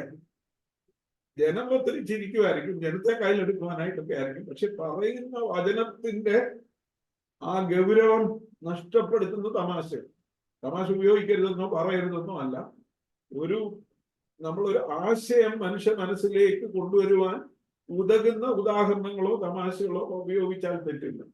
പക്ഷേ ആശയത്തിന്റെ ഗൗരവം ചോർത്തുന്ന വാക്കുകളോ തമാശകളോ കഥകളോ ഒന്നും ഉപയോഗിക്കാതിരിക്കാനായിട്ട് ശ്രമിക്കണം. അവിടെയാണ് സെൽഫ് കൺട്രോൾഡ് ഒരു സീരിയസ് ആറ്റിറ്റ്യൂഡ്. ഞാൻ ചെയ്യുന്ന പ്രവർത്തനത്തോടെ എന്നെ ദൈവം ഫലമേൽപ്പിച്ചിരിക്കുന്ന ശുശ്രൂഷയോട് ആ വേലയോട് ആത്മാർത്ഥത പുലർത്തുന്ന ആളും അത് കാര്യഗൗരവത്തോടെ അത് ചെയ്യുന്ന വ്യക്തിയും ആയിരിക്കണം എന്നുള്ളതാണ് ജിതേന്ദ്രിയൻ എന്നുള്ള ഇന്ദ്രിയങ്ങളുടെ, അതായത് ജിതേന്ദ്രിയൻ എന്ന് പറയുമ്പോൾ എന്താ, സെൻസസിന് കീഴ്പ്പെടുന്നവനായിരിക്കരുത് എന്നുള്ളതാണ് അവിടെ ഉദ്ദേശിക്കുന്നത്. പിന്നെ 5ാമത്തെ യോഗ്യത എന്ന് പറയുന്നത് സുശീലൻ. ഇവിടെ പറയുന്ന റെസ്പെക്റ്റബിൾ എന്ന് ചിലത് ഉപയോഗിച്ചിട്ടുണ്ട്, ഓഫ് ഗുഡ് ബിഹേവിയർ, നല്ല ശീലമുള്ള ആളായിരിക്കും. സുശീലൻ എന്ന് പറയുമ്പോൾ നല്ല ശീലമുള്ള ആളായിരിക്കും. Orderly, organised in his thinking and his living as well as in his teaching and preaching. ഇവിടെ 1 തീമോഥെയോസ് 2:9 സ്ത്രീകളെ കുറിച്ച് അവിടെ പറയുമ്പോഴ് യോഗ്യമായ വസ്ത്രം ധരിച്ചെന്നുള്ള, യോഗ്യം എന്നുള്ളതിന് ഇംഗ്ലീഷിൽ മോഡസ്റ്റ് എന്നുള്ള വാക്ക്, നമ്മള് മിതത്വം എന്നുള്ള അതിനുപയോഗിച്ചിരിക്കുന്ന ഗ്രീക്ക് പദം തന്നെയാണ് ഇവിടെ സുശീലൻ എന്നുള്ളതിന് ഉപയോഗിച്ചിരിക്കുന്നത്. ചിന്തകളിലും ജീവിതത്തിലും ഒരു ക്രമീകൃതമായ ജീവിതമുള്ള വ്യക്തിയായിരിക്കും. മാത്രമല്ല പഠിപ്പിക്കലുകളിലും ടീച്ചിങ് ആൻഡ് പ്രീച്ചിങ് അതിലും ഒരു ക്രമമുള്ള വ്യക്തി ആയിരിക്കണം. അതുകൊണ്ട് തന്നെയാണ് ആ വാക്ക് ഉപയോഗിച്ചിരിക്കുന്നത്, റെസ്പെക്റ്റബിൾ, ഓഫ് ഗുഡ് ബിഹേവിയർ. സുശീലനായിരിക്കും, നല്ല ശീലങ്ങളുള്ള വ്യക്തി ആയിരിക്കണം. ഇനി 6ാമത്തെ യോഗ്യത എന്താ പറയുന്നത്? അതിഥിപ്രിയൻ. നമുക്ക് അനേക വാക്യങ്ങള്, സഹോദരപ്രീതി നിലനിൽക്കട്ടെ, അതിഥിസൽക്കരം ആചരിപ്പാൻ മറക്കരുത്, അതിനാൽ ചിലർ ദൈവദൂതന്മാരെ പോലും സൽക്കരിച്ചു. ഈ വകയാഗത്തിലല്ലോ ദൈവം പ്രസാദിക്കുന്നത് പറയുമ്പോൾ ഹോസ്പിറ്റാലിറ്റി, മറ്റുള്ളവരെ കൈക്കൊള്ളുന്നത്, സൽക്കരിക്കുന്നത് ഒരു ദൈവത്തിന് പ്രസാദമുള്ള ഒരു യാഗമായിട്ട് നമ്മൾ കാണുന്നുണ്ട്. റോമർ 12:13 യോഹന്നാന്റെ 3-ാം ലേഖനം 5 മുതൽ 8 വരെയുള്ള വാക്യങ്ങളിലും അതൊക്കെ നമുക്ക് കാണുവാനായിട്ട് കഴിയും.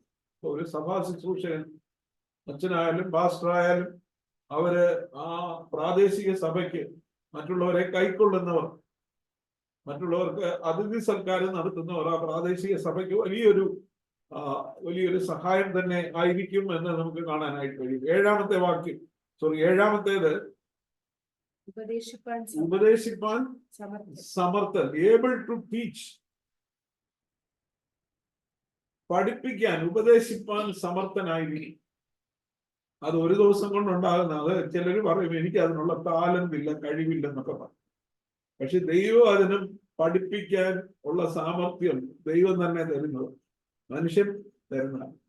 പക്ഷെ അതിന് നമ്മൾ കൊടുക്കേണ്ട ഒരു വിലയുണ്ട്. നമ്മൾ ദൈവസന്നിധിയിൽ ഇരുന്ന് ദൈവവചനം പഠിക്കണം. ദൈവവചനം പഠിക്കുക എന്ന് പറയുമ്പം എവിടെയെങ്കിലും ഒരു തിയോളജിക്കൽ കോളേജിൽ പോയി 2 ഡോക്ടറേറ്റ് എടുക്കുന്നതിനെ കുറിച്ചോ PhD എടുക്കുന്നതിനെ കുറിച്ചോ ഒന്നും അല്ല സംസാരിക്കുന്നു. ഞാൻ പറയുന്നത് ദൈവസന്നിധിയിൽ ഇരുന്ന് ദൈവവചനം പഠിക്കും. ദൈവവചനം ദൈവസന്നിധിയിൽ ഇരുന്ന് പഠിച്ചെങ്കിൽ മാത്രമേ ആ ദൈവവചനം മറ്റുള്ളവർക്ക് ശരിയായി വിഭാഗിച്ചു കൊടുക്കുവാനായിട്ട് കഴിയുന്നു. ഞാനൊരു 100 കൂട്ടം കാര്യം ചെയ്ത് വെച്ച് അവിടെ ഇവിടെ എല്ലാം പോയിട്ട് ഓടി ഇങ്ങോട്ട് വന്ന് എന്തെങ്കിലും ഒരു പ്രസംഗം, ഒരു കൺകോർഡൻസ് എടുത്ത് ഒത്തുവാക്യങ്ങളുള്ള ഒരു വേദോത്സവം എടുത്ത് അതിൻ്റെ അത് ഒരേ വാക്കുകൾ വരുന്ന, അല്ലെ, ഇന്ന് ഒരു ഉദാഹരണം പണ്ട് പറഞ്ഞു കേട്ടിട്ടുണ്ട്, ഉറങ്ങുന്നവനെ മരിച്ചവരുടെ ഇടയിൽ നിന്ന് എഴുന്നേൽക്കുക എന്നുള്ള വാക്യം എടുത്ത് വെച്ച് ഉറങ്ങിയ വേദോത്സവത്തിൽ ഉറങ്ങിയ 10 പേരെ ഞാൻ കണ്ടുപിടിക്കും. യോന ഉറങ്ങി, യൂത്തിക്കോസ് ഉറങ്ങി, അങ്ങനെ ഒരു പ്രസംഗം അങ്ങ് പെട്ടെന്ന് തയ്യാറാക്കാൻ പറ്റും. വാക്കുകളെ നോക്കി അങ്ങനെയല്ല, ദൈവം അതിന്റെ പശ്ചാത്തലത്തിൽ പഠിക്കും.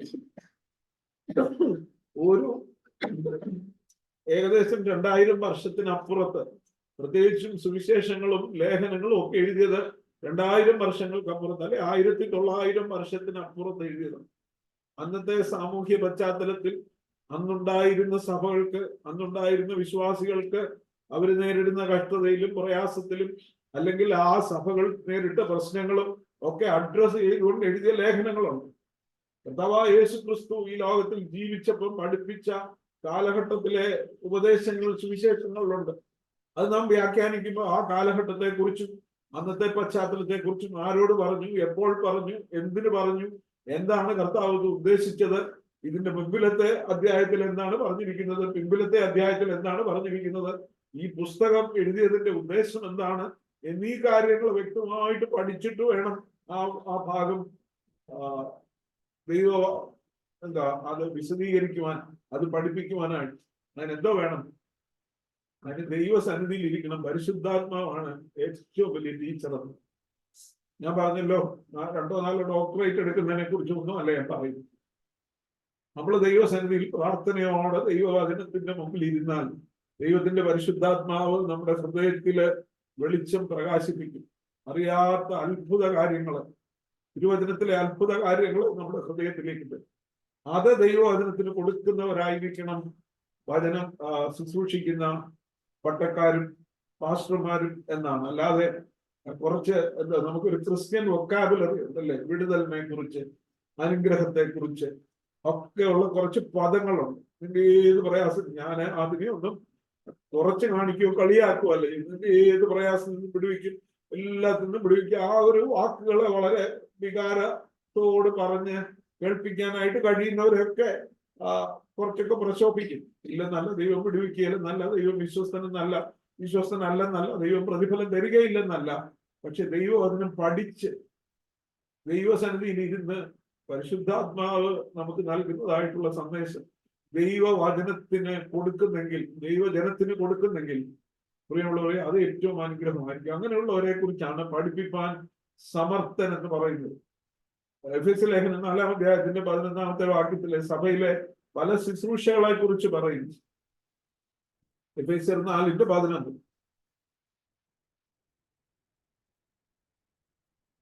അവൻ ചിലരെ അപ്പോസ്തലന്മാരായി, ചിലരെ പ്രവാചകന്മാരായി, ചിലരെ സുവിശേഷകന്മാരായി, ചിലരെ ഇടയന്മാരായി, ഉപദേഷ്ടാക്കന്മാരായി. അവിടെയും പല ശുശ്രൂഷകൾ നമുക്ക് കാണുവാനായിട്ട് കഴിയും. ഉപദേഷ്ടാവ്, ശുശ്രൂഷകൻ, ഒരു സൺഡേ സ്കൂളിൽ പഠിപ്പിക്കുന്ന പോലും ഒരു വലിയ ശുശ്രൂഷ. നമ്മൾ അന്ന് പഠിപ്പിക്കാനുള്ള പാഠം പഠിപ്പിക്കുന്നത് വളരെ വളരെ വളരെ ചിട്ടയോടെ പ്രാർത്ഥനയോടെ ആയിരിക്കും. ഓടിച്ചെന്ന് പുസ്തകം എടുത്തുകൊണ്ട് അങ്ങോട്ട് ചെന്ന് പിള്ളേരോട് എന്തെങ്കിലും അല്ലെങ്കിൽ അതൊക്കെ പറഞ്ഞ് അങ്ങ് പോകുന്ന ഒരു ശുശ്രൂഷയാണ്. അത് തന്നെ പള്ളിയിലാണ്. A pastor who is lazy in his study is a disgrace in the pulpit എന്നാണ് ഒരു ദേവദാസൻ പറഞ്ഞത്. പഠിക്കാൻ മടിയനായിട്ടുള്ള ഒരു പാസ്റ്റർ അല്ലെ ഒരു സഭാ ശുശ്രൂഷകൻ, ഒരു പട്ടക്കാരൻ, ഒരു Suviseshakan is a disgrace to the pulpit. ദൈവവചനം ശുശ്രൂഷിക്കുന്ന സ്ഥലത്തിന് ഒരു അപമാനമാണെന്നാണ് അവിടെ നാം കാണുന്നത്. പ്രിയമുള്ളവരെ, അതുകൊണ്ട് ദൈവസന്നിധിയിൽ ഇരുന്ന് പഠിപ്പിപ്പാൻ സമർത്ഥൻ. അത് തന്നെയാണ് 2 തീമോഥെയോസ് 2-ാം അധ്യായത്തില് നാം കാണുന്നുണ്ട്.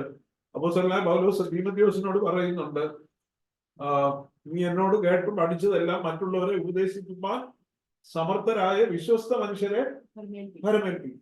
Able to teach others. പഠിപ്പിക്കാൻ സമർത്ഥരായിരിക്കണം, അവര് വിശ്വസ്തരുമായിരിക്കണം, സത്യസന്ധമായി ഈ വചനം കൊടുക്കുന്നവരും ആയിരിക്കും. അത് ദൈവസന്നിധിയിൽ നിന്ന് പ്രാപിക്കുന്നു. അപ്പോ ദൈവം തന്നെ വചനത്തിന്റെ അത്ഭുതങ്ങളെ നമുക്ക് വെളിപ്പെടുത്തും. ഇനി 8-ാമത്തെ യോഗ്യത എന്ന് പറയുന്നത് പെട്ടെന്ന് പറഞ്ഞു പോകട്ടെ. Not given to drunkenness. മദ്യപ്രിയനായിരിക്കരുത്. ചിലര് അതുകൊണ്ട് പറയുന്നു മദ്യപ്രിയമില്ലാതിരുന്നാൽ മതി. ഈയിടെ ഒരു അച്ഛൻ കൗൺസിലിംഗ് നടത്തുന്ന ഒരു അച്ഛൻ കുപ്പായമൊക്കെ കണ്ടിട്ട്, കത്തോലിക്ക സഭ അല്ലാത്തൊരു സഭയാണെന്നാണ് കുപ്പായം കണ്ടിട്ട് മനസ്സിലാക്കുന്നത്. പുള്ളി പറയുന്നത് 3 പെഗ് വരെ കഴിക്കുന്നതിന് അത് കുഴപ്പമില്ല. എന്നിട്ട് ഒരു പെഗിന്റെ അളവൊക്കെ പറയുന്നുണ്ട്, അത് 30 മില്ലിയാണ്. 3 പെഗ് എന്ന് പറയുന്നത് 90 മില്ലി വരെ കഴിച്ചാൽ പ്രശ്നമില്ല. അതിന് മേളിലോട്ട് കഴിക്കുമ്പോഴാണ് ശരീരത്തിനും മനസ്സിനും ഒക്കെ പ്രശ്നമുണ്ടാകും. കഴിക്കാന്ന് പറഞ്ഞാൽ 3 നിർത്തുമെന്ന് അദ്ദേഹത്തോട് ആരായി പറഞ്ഞു. 3 നിർത്തിയാ കുഴപ്പമില്ല, കാർ ഓടിക്കാം, മറ്റു കാര്യങ്ങളൊക്കെ ചെയ്യാം, കുഴപ്പമില്ലെന്നുള്ള പോലെ. അതൊക്കെ എന്തോ ഇൻടോക്സിക്കേറ്റഡ് ആകരുതെന്നൊരു പഠിപ്പീര് എങ്ങനെയൊക്കെയോ മനുഷ്യൻ ദൈവവചനത്തിൽ നിന്ന് കൊണ്ടുവരുന്നു. കാരണം തീമത്തിയോസിനോട് 1 തീമത്തിയോസ് 5:23 പറയുന്നുണ്ട്. ഇതിന്റെ 1 തീമത്തിയോസ് 5:23 നമ്മളിപ്പോ മേലാൽ വെള്ളം മാത്രം കുടിക്കാതെ നിന്റെ അജീർണതയും കൂടെയുള്ള ക്ഷീണതയും നിമിത്തം അല്പം വീഞ്ഞും സേവിച്ചോളാൻ പറഞ്ഞിട്ടുണ്ട്.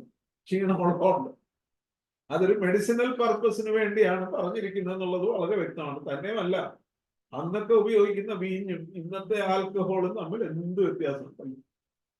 ആ വീഞ്ഞിലെ ആൽക്കഹോളിക് പെർസെന്റേജ് എത്ര കുറവായിരുന്നു. നമ്മൾ ഉപയോഗിക്കുന്ന കപ്പ് സിറപ്പിലൊക്കെ ഇത്തിരി ആൽക്കഹോളിക് പെർസെന്റേജ് ഉണ്ട്. അതിന്റെ അർത്ഥം കപ്പ് സിറപ്പ് കുടിച്ചാൽ ആൾക്കാർക്ക് തലയ്ക്ക് പിടിക്കുമെന്നാണ്. കപ്പ് സിറപ്പ് നമ്മള് കഴിക്കുന്ന ആളുകളാണ്. ഇവിടെ വീഞ്ഞും സേവിച്ചു കൊടുക്കുക എന്ന് പറയുമ്പോൾ. എന്നാൽ റോമാലേഖനം 14-ാം അധ്യായത്തിന്റെ 2-ാമത്തെ വാക്യങ്ങളുണ്ട്. റോമർ 14:2. ഒരുവനെല്ലാം തിന്നുമെന്ന് വിശ്വസിക്കുന്നു, ബലഹീനനോ സസ്യാദികളെ തിന്നുന്നു, തിന്നുന്നവൻ തിന്നാത്തവനെ ധിക്കരിക്കരുത്, തിന്നാത്തവൻ തിന്നുന്നവനെ വിധിക്കരുത്, ദൈവം അവനെ കൈക്കൊണ്ടിരിക്കുന്നു.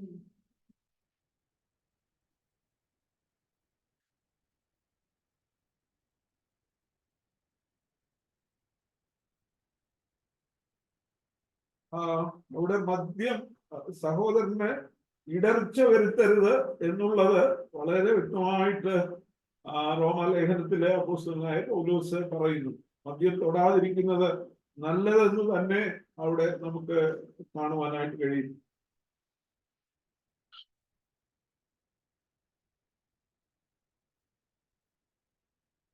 ആ 21-ാമത്തെ വാക്യം, മാംസം തിന്നാതെയും വീഞ്ഞു കുടിക്കാതെയും സഹോദരന് ഇടർച്ച വരുത്തുന്ന യാതൊന്നും ചെയ്യാതെയും ഇരിക്കുന്നത് നല്ലത്.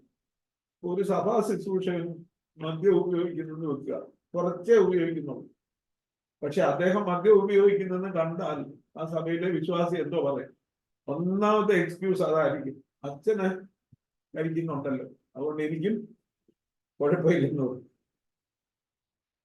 അതുകൊണ്ടാണ് പറയുന്നത് സഹോദരന് ഇടർച്ച വരാതിരിക്കുന്ന യാതൊന്നും ചെയ്യും. മാംസം തിന്നാതെയും, അതൊരു പ്രത്യേക സാഹചര്യത്തെ കുറിച്ചാണ് പറയുന്നത്. എന്നാലും മറ്റൊരാൾക്ക് ഇടർച്ച, നോട്ട് ഗിവൺ ടു ഡ്രങ്കൺസ്, മദ്യപ്രിയനരുത്. A godly pastor need to be the best example for his believers. അവിടെയുള്ള വിശ്വാസികൾക്കുള്ള ഏറ്റവും നല്ല മാതൃക ദൈവഭക്തനായ ഒരു സഭാ ശുശ്രൂഷകൻ ആയിരിക്കണം. His behavior must not be an excuse for the drunkenness of another believer. മറ്റൊരാൾ മദ്യപിക്കുന്നതിന് ഈ ഇന്നാല് ഞങ്ങളുടെ വാസ്തു അല്ലെ ഞങ്ങളുടെ അച്ഛൻ ഇതിനെ കഴിക്കുമല്ലോ എന്ന് പറഞ്ഞ് അതൊരു എക്സ്ക്യൂസ് ആകുവാനായിട്ട് പാടില്ല. പിന്നെ ഇവിടെ പറയുന്നത് എന്താണ്? 1 തീമോഥെയോസ് 3-ാം അധ്യായത്തില് 9-ാമത്തെ യോഗ്യത പറയുന്നത് വളരെ പെട്ടെന്ന് പറയട്ടെ. തല്ലുകാരൻ അരുത് എന്ന് പറഞ്ഞാൽ നോട്ട് വയലന്റ് ബട്ട് ജെന്റിൽ, പെട്ടെന്ന് കോപിക്കുന്നവനാകരുത്, സൗമ്യതയുള്ളവൻ ആയിരിക്കണം എന്ന് പറയുന്നു. പിന്നെ പറയുന്നു ശാന്തനും കലഹിക്കാത്തവനും. ശാന്തൻ എന്നുള്ളതും 10-ാമത്തെ യോഗ്യതയായിട്ട് നമുക്ക് കാണാനായിട്ട് കഴിയും. നോട്ട് വളരെ സൗമ്യതയുള്ളവൻ ആയിരിക്കണം, ശാന്തനായിരിക്കും. കലഹിക്കാത്തവൻ, വഴക്കുണ്ടാക്കുന്നവനായിരിക്കരുത്. പിന്നെ പറയുന്നു not a lover of money, അത് 13-ാമത്തെ യോഗ്യത. അവിടെ പറയുന്നു ശുശ്രൂഷ പണസമ്പാദനത്തിനുള്ള ഒരു മാർഗമാക്കി ആരും കാണരുത്. ദ്രവ്യാഗ്രഹം സകലവിധ ദോഷത്തിനും മൂലമല്ലോ എന്ന് ഇതേ ലേഖനത്തിൽ തന്നെ 6-ാം അധ്യായത്തില് നാം വായിക്കുന്നുണ്ട്. ദ്രവ്യാഗ്രഹം, love of money is the root of all evil. ചിലപ്പോൾ ഒരു സഭാ ശുശ്രൂഷകന്, പട്ടക്കാരനായാലും പാസ്റ്ററിനായാലും ആ സഭ വേണ്ടത്ര അലവൻസ് കൊടുക്കുന്നില്ലായിരിക്കും. ഒരുപക്ഷെ അദ്ദേഹത്തിന്റെ ജീവിത സാഹചര്യങ്ങൾക്ക് അത് തികയുന്നില്ലായിരിക്കും. എന്നാൽ പോലും വിളിച്ച ദൈവം വിശ്വസ്തനാണ്, അവൻ വഴി നടത്തുമെന്നുള്ള ബോധ്യത്തോടെ പ്രവർത്തിക്കേണ്ടതായിട്ടില്ല. 1 പത്രോസ് 5-ാം അധ്യായത്തിന്റെ 2-ാമത്തെ വാക്യത്തിൽ അവിടെ പറയുന്നുണ്ട് ദുരാഗ്രഹത്തോടെ അല്ല. ദുരാഗ്രഹത്തോടെ അല്ല. പണസമ്പാദനത്തിനുള്ള ഒരു മാർഗമായി ശുശ്രൂഷയെ ഒരിക്കലും കാണുന്ന വ്യക്തി ആയിരിക്കരുത്. അതാണ് 13ാമത്തെ യോഗ്യത എന്ന് നമുക്ക് കാണാനായിട്ട് കഴിയും. പിന്നീട് നാം കാണുന്നത് സ്വന്തം കുടുംബത്തെ നന്നായി ഭരിക്കുന്നവനും. 14ാമത്തെ ഗോഡ്ലി ഫാമിലി. അതിനെക്കുറിച്ച് നാം നേരത്തെയും ചിന്തിക്കുന്നുണ്ടായി. ദൈവഭക്തരായ മക്കളുള്ളവര്, ദൈവ ഭക്തിയുള്ള ഒരു കുടുംബം എന്ന സഭാ ശുശ്രൂഷകനെ കുറിച്ച് പറയുവാനായിട്ട് കഴിയണം. പിന്നീട് പറയുന്ന മറ്റൊരു കാര്യം പുതിയ ശിഷ്യനുമായിരുന്നു. ഒരു തുടക്കക്കാരനെ പിടിച്ച ഒരു സഭയിലെ ശുശ്രൂഷൻ പെട്ടെന്നാക്കരുത് എന്നാണ് പറയുന്നത്. കാരണം നിഗളിച്ചിട്ട് പിശാചിന് വന്ന് ശിക്ഷാവിധിയിൽ അകപ്പെടാൻ. Not a novice. പെട്ടെന്ന് ഒരാള് രക്ഷിക്കപ്പെട്ടിങ്ങോട്ട് വന്ന ഉടനെ ആളിനെ പെട്ടെന്ന് പുൽപ്പിറ്റേക്ക് എത്തുന്ന ഒരു പതിവ് ചിലടത്തെങ്കിലും ആ വ്യക്തി ദൈവ ആ സന്നിധിയിൽ ഇരുന്ന് ദൈവം അതിനെ പഠിച്ച് കൃപ പ്രാപിച്ച ശേഷം മാത്രമേ ഇതുപോലെയുള്ള ചുമതലകളിലേക്ക് പ്രവേശിപ്പിക്കാവൂ എന്നുള്ളത്. അത് 15ാമത്തെ യോഗ്യതയായിട്ട് നാം കാണുന്നു. 16ാമത്തെ പറയട്ടെ, ടെസ്റ്റിമണി ഔട്ട്സൈഡ് ദ ചർച്ച്. പുറമേ നല്ല സാക്ഷ്യം പ്രാപിച്ചവനായിരിക്കണം. 7ാമത്തെ വാക്യം അതാണ് പറയുന്നത്. പിശാചിന്റെ കെണിയിലും കുടുങ്ങാതിരിക്കാൻ പുറമേയുള്ളവരോട് നല്ല സാക്ഷ്യം പ്രാപിച്ചവനുമായിരുന്നു. പള്ളിയിൽ മാത്രമല്ല, പള്ളിക്ക് പുറത്തും ഒരു നല്ല സാക്ഷ്യം ഈ സഭാ ശുശ്രൂഷന് ഉണ്ടായിരിക്കുന്നു. ഇത്രയും യോഗ്യതയുള്ള ഒരു അച്ഛനെയോ ഒരു പാസ്റ്ററെയോ ഒന്നും എങ്ങും കണ്ടുകിട്ടിയല്ല. ഈ 16 യോഗ്യതയിൽ തികഞ്ഞ ഒരാള്. അതിന്റെ അർത്ഥം നാം ഒരു പാപവും ചെയ്യാതിരുന്നെങ്കിൽ മാത്രമേ സഭാ ശുശ്രൂഷയിൽ അല്ലെങ്കിൽ ഒരു ടീച്ചിങ്ങില് ആയി തീരുവാൻ കഴിയുള്ളൂ എന്നല്ല അവിടെ അർത്ഥമാക്കുന്നത്. എന്നാൽ ദൈവകൃപയിൽ ആശ്രയിച്ച് ഓരോ ദിവസവും ഏറ്റക്കുറച്ചിലുകളൊക്കെ കുറച്ചൊക്കെ ഉണ്ടായിരിക്കാം. എന്നാൽ പിശാച പിടിക്കാത്ത ജീവിതമുള്ള, പിശാചിന് അവകാശം പറയുവാൻ ഉള്ള ആയിരിക്കരുത്. മാത്രമല്ല പുറത്തു നിന്നുള്ളവരെ നോക്കിയാൽ നമ്മുടെ കർത്താവിന്റെ സഭയെ, ദൈവത്തിന്റെ സഭയ്ക്ക് ഒരു അപമാനം വരുത്തുന്ന രീതിയിൽ പ്രവർത്തിക്കുന്നവരും ആയിരിക്കരുതെന്നുള്ളതാണ് ദൈവം ഓരോരുത്തരെ കുറിച്ചും ആഗ്രഹിക്കുന്നത്, പ്രത്യേകിച്ചും സഭാ ശുശ്രൂഷകരെ. ഇതുകൊണ്ടായിരിക്കാം യാക്കോബിന്റെ ലേഖനത്തിൽ യാക്കോബ് പറയുന്നു, സഹോദരന്മാരെ, അധികം ശിക്ഷാവിധി വരുമെന്ന് അറിഞ്ഞ് നിങ്ങൾ അനേകം ഉപദേഷ്ടാക്കന്മാർ ആകും. നാം എല്ലാവരും പലതിലും തെറ്റിപ്പോകും. ഉപദേശിക്കുന്നവർക്ക് അവരതനുസരിച്ച് ജീവിക്കുന്നില്ലെങ്കിൽ എന്തോ സംഭവിക്കും? അധികം ശിക്ഷാവിധി. ഞാൻ പഠിപ്പിക്കുമ്പോൾ ഞാൻ അതിനനുസരിച്ചൊരു ജീവിതം നയിക്കുന്നില്ലെങ്കിൽ എനിക്ക് വലിയൊരു ശിക്ഷാവിധി എന്നെ കാത്തിരിക്കുകയാണെന്ന് എനിക്ക് ബോധ്യം വേണം. അതാണ് ദൈവം എന്നെ കുറിച്ച് ആഗ്രഹിക്കുന്നത്. അതുകൊണ്ട് ഓരോ നിമിഷവും ദൈവസന്നിധിയിൽ വിനയപ്പെട്ട്, ഞാൻ നിന്നതല്ല, ദൈവമാണ് എന്നെ നിർത്തുന്നത്. ഞാനാകുന്നത് പൗലോസ് അപ്പോസ്തലൻ പറഞ്ഞ വാക്യമാണ്. ഓരോ സഭാ ശുശ്രൂഷകനും 1 കൊരിന്ത്യർ 15-ാം അധ്യായത്തിന്റെ 10ാമത്തെ വാക്യം, അവരെല്ലാവരെക്കാളും ഞാൻ അധികം അധ്വാനിച്ചു, എങ്കിലും ഞാനല്ല, എന്നോട് കൂടെയുള്ള ദൈവകൃപ അത്ര. ഞാനാകുന്നത് കൃപയാലാകുന്നു, എന്നോടുള്ള അവന്റെ കൃപ വ്യർത്ഥമായിരുന്നു. ദൈവകൃപയിൽ നിലനിൽക്കുന്ന ഒരു ശുശ്രൂഷകൻ ഈ യോഗ്യതകളിൽ ഏറിയ പങ്കും അവന്റെ ജീവിതത്തിൽ ഉണ്ടാകുവാനായിട്ട് പൂർണ്ണരായി കഴിയും എന്ന് അവകാശപ്പെടുന്നില്ല. എങ്കിലും ദൈവകൃപയിൽ ആശ്രയിച്ച്, സ്വന്തം ബുദ്ധിയിലോ കഴിവിലോ ആശ്രയിക്കാതെ, ഒന്നിലും സ്വയം പ്രശംസിക്കാതെ ദൈവസന്നിധിയിൽ വിനയപ്പെടുത്തുന്നെങ്കിൽ പ്രിയമുള്ളവരെ, അനുഗ്രഹീതമായ ശുശ്രൂഷ ചെയ്യുവാൻ ദൈവത്തിന്റെ പരിശുദ്ധാത്മാവ് നമ്മെ ഒരുക്കും, നമ്മെ സഹായിക്കും. ഇത് ദൈവം ഏൽപ്പിച്ച ശുശ്രൂഷയാണ്. പരിശുദ്ധാത്മാവാണ് വിളിച്ച് ആക്കി വെക്കുന്നത്. പൗലോസ് അപ്പോസ്തലൻ എഫെസോസിലെ മൂപ്പന്മാരോട് അപ്പോസ്തല പ്രവൃത്തി 20-ാം അധ്യായം 28-ല് പരിശുദ്ധാത്മാവ് നിങ്ങളെ അധ്യക്ഷരാക്കി വെച്ചു.